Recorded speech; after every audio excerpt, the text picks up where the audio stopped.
Hello and welcome to the Long Island Weather Report 9:30. It is the 2nd of December and another chilly day. Starting off with sun, and then we had the cloud build up again. So what it looked like in the earlier part of the day, where we had mostly clear skies, but then you could tell that milkiness in the sky led to clouds developing. Why are they not showing up here? Okay, this satellite doesn't really, for whatever reason, this one doesn't show them up quite as well. We had a little more sun today. We were a little more fortunate today, at least to have a little more sunshine.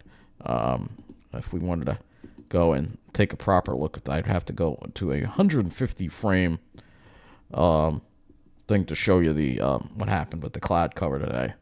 I have to wait for this to load, but you'll see that it did. We did wind up having cloud cover pop up late in the afternoon. However, it was late in the afternoon, so it wasn't quite as pronounced, fortunately.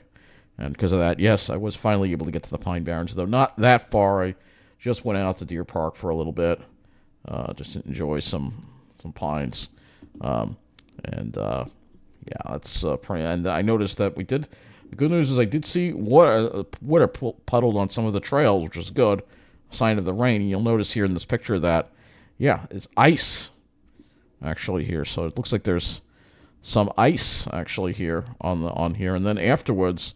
The clouds did roll in while I was in Babylon at Southard's Lake, and part of Argyle Lake, and you could see here, yeah, there's ice on the lake.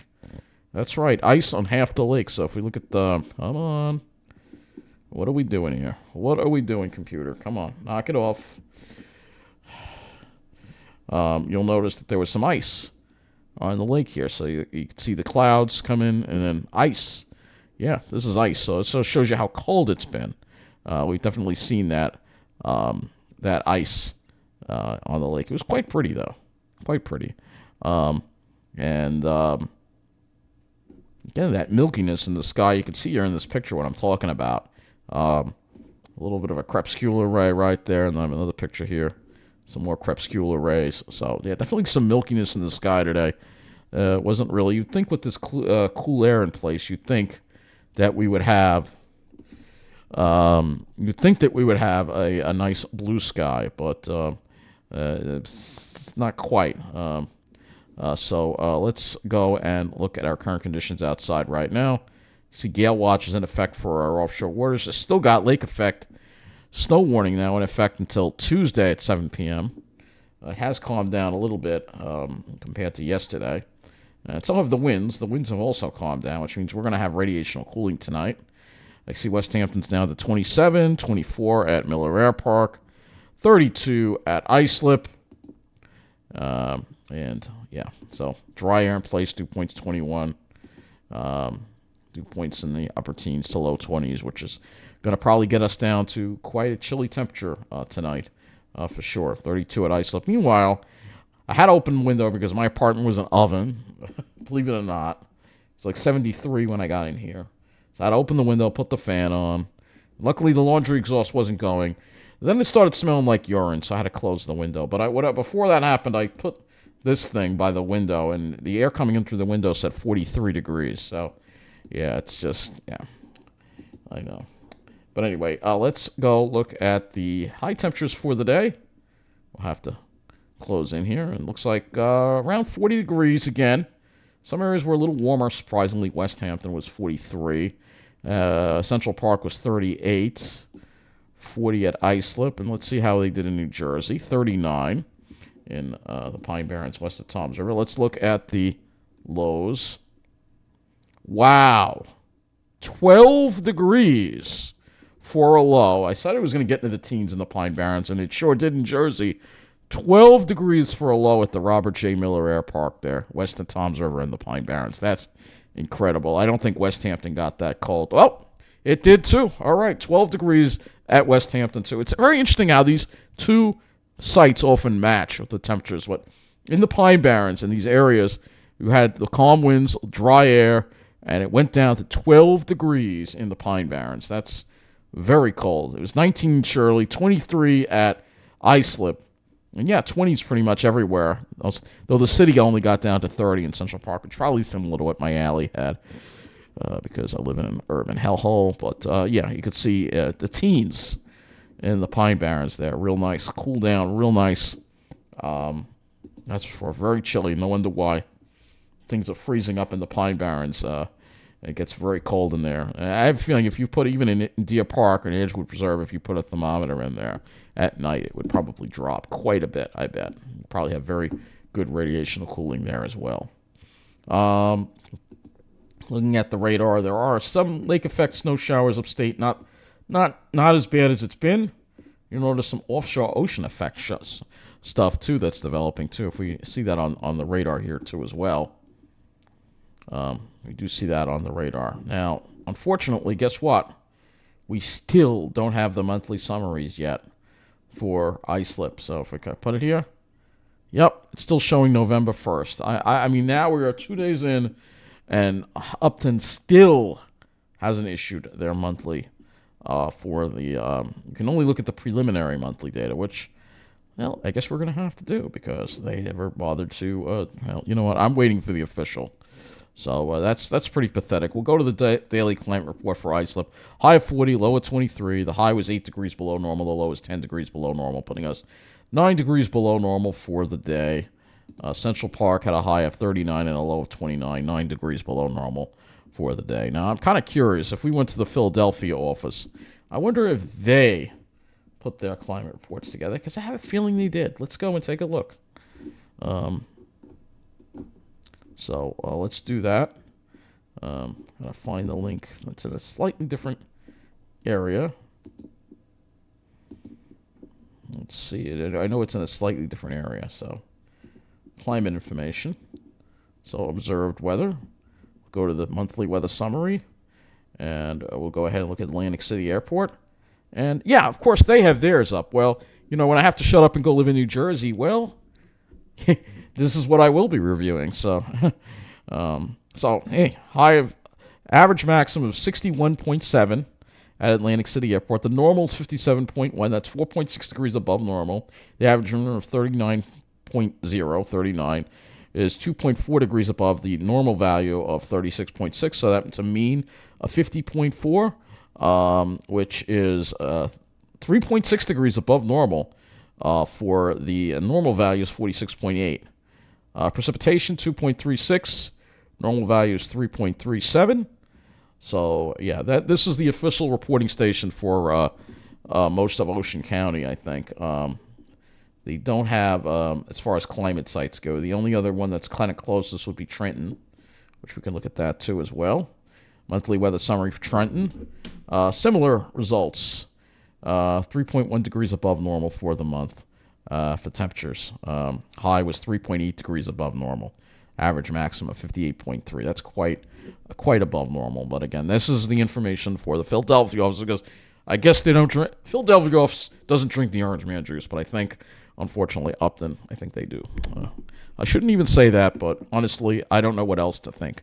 Between their failures to issue wind advisories, their failures to note record reports and anomalies and talk about them, it just makes me seem like, well, that's because everybody loves that orange mint juice here on Long Island. They love it. You know, I'm going to say it over and over again. All right, that's what it is. And you drink that orange man juice, and you just want to deny what's going on around. And the irony is, they're going to be the ones to get hurt. As far as Trump wants to make cuts, I think they should start with Upton, because they're drinking the orange man juice. You know, Canada storm with snow, Arctic blast to sweep across. Okay. I wanted to see if we had any more news on these. I'm just a little frustrated because I was really planning on getting that climate report done. But hey, that's what happens. So let's look at the models as we get into this week. So we're going to have a high pressure tomorrow, one more day, and then we see this Clipper system develop, and then we have this big blast of cold air that's going to come in toward the end of the week. We spoke about that last night. So yeah, it's going to be it's going to get even colder than it is now. So let's take a closer look at our HRRR model here, 0Z run. We'll start with that. Here is the 0Z run. So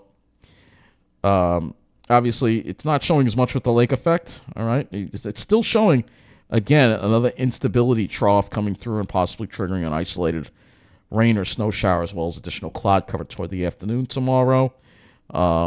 And then Wednesday, it's only going to show the beginning part of this clipper system that we have coming through. All right, so it won't really bring a whole lot of precipitation, but it will definitely usher in much colder air for sure. Dew points and wind flow, northwest winds obviously continue tomorrow. Dry air in place. Light winds tonight, so expect radiational cooling in the Pine Barrens. Probably similarly cold tonight as it was last night. So similar lows, probably 20s in a lot of places. Everybody's getting below freezing. Tomorrow, similar highs with a northwest wind. No big changes in air mass. Wednesday, start to see the winds become southwest. You'll notice the air is very dry. So this clipper system obviously isn't going to have a whole lot of moisture to work with when it comes to precipitation. Looking at our air temperatures, again, I went over the lows. It's going to be similar to last night, I think. 20s in most places. Unless you're in the city, then you might be in an urban hellhole like I am with an alley. Then your low's only going to be around probably 30. But if you're in the Pine Barrens, your lows are going to probably get into the teens again. And then tomorrow, similar temperatures, highs reaching up around 40, so still below normal. And you can see the little outlines from the showers that could develop again. So it could be a flurry or snow shower. Tomorrow night, lows will probably be similar again. If we have those light winds, the clouds really don't increase again until we get toward Wednesday. We'll start off with the clouds, the instability clouds, but then they burn off. And then as far as Wednesday goes, temperatures will be again similar. So no real warm-up, no real rebound at all as far as that goes. Now, I can look at some soundings for tomorrow. As far as our skies go, I think we're going to have more clouds tomorrow. This is probably showing more clouds. Let's take a look and see what we got. The lines are close together, not completely touching. This is 16Z, so maybe we might have some clear skies. It's also showing that around 16Z, but I think as we make our way to 18Z, which is 1 o'clock, that's when we see those lines get a little closer together, not quite touching Jersey, but they're fairly close. That usually means we're going to see those clouds develop again, and we may have that milkiness to the sky again because you have the moisture from the lakes trapped underneath an inversion where there's some instability, so that's what causes it to happen. The instability is trapped, so all the precipitation that you would get, all these snow showers, they're all low-topped. Because when looking at this picture, you'll see what I mean. These clouds are all they're low-topped, but this is all trapped underneath an inversion. So that's what we have. Let's go to the RGM. I'm going to look at the skies on this. And looking at tomorrow, you'll see RGM's pretty optimistic again. It was a little overly optimistic today, too. But generally more sun earlier in the day. And then as you get toward the afternoon, more clouds. Getting to Wednesday, that's when those clouds are going to increase ahead of that clipper type system. And we can look at several different models here with the clouds. GFS is really a low-resolution model. The GFS also saying, you see it's not really showing a lot of clouds developing, but there could be, again, because you still got the lake effect moisture getting trapped underneath the inversion, causing the cloudiness that we see, especially at this time of the year. We have our first cold air masses of the season, so we'll have to see if that occurs tomorrow, but I probably would expect that it would. If we go to the Ventu Sky site, just to show you what I mean, we can use this for clouds as well. And this kind of shows the output of the HRRR, so you see what I mean. 10 o'clock, all right, we have some clouds already developing, popping up as we go toward noon. Maybe some more clouds. Still doesn't look terrible, though. It looks like it's backed off from it, so hopefully, yeah, you see what happens. Once you get toward 2 o'clock, you see all the cloud coverage that we're going to get here. Winds not going to be too bad. Gusts up to 18, so it'll be breezy, but it won't be anything crazy. Now, when we get toward Friday, that's when we're going to have stronger wind gusts. And like I said, we'll talk about that as we get closer to that, but it's going to be windy and it's going to be very cold with that second Arctic air mass that we're going to be dealing with. So that's going to wrap it up, and hopefully tomorrow night, Upton will have our monthly weather summaries. Now, 2 days late. Put down the orange man juice and get to work, guys. Have a good night.